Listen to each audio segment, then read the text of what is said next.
Well, I think the first thing I have to say about the decision of whether to stay in a system or bail out is that I personally realized at some point in my mid-30s that in order to pursue my vocation, I had to really liberate myself from large-scale organizations.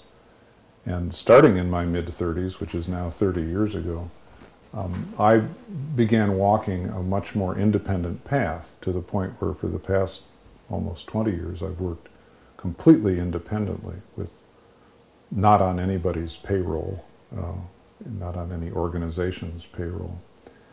But what's important to say about that is that that's not a piece of advice for other people. It's about vocational discernment. It's about the struggle to know who one is and what one's gifts are and how those gifts are best deployed in the world. And I can, at age almost 65, I can speak fairly clearly about the decision I made 30 years ago in a way I couldn't at the time.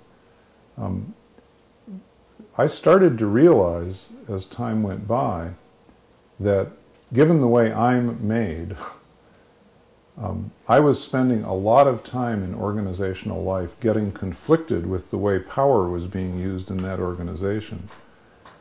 I think the slang phrase for it is getting my undies in a bunch, rather than using all of that energy in deploying my gifts towards good ends in the world. So I was picking fights with my boss, or picking fights with the way the organization was structured, and it was like the devil made me do it. I couldn't see my way out of that until one day, as it were, I said to myself, Parker, if you ever want to use a maximum amount of your energy towards worthwhile ends and a minimum amount of energy picking fights with organizations, you need to find a way of making a living that's largely outside of organizational life. And what's been fascinating to me is that having done that, I have found my work over the last 30 years coming more and more back to serving those institutions. I mean, as it turns out, it wasn't that I hated those institutions. I actually love schools and religious organizations and corporations rightly understood because I love their proper missions. I love their honest, truthful missions.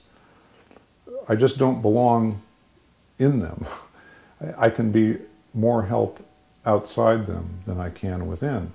And so I found my way back, especially in education, to being a person who's tried to support the best possibilities in education with and for those who have stayed within the institution.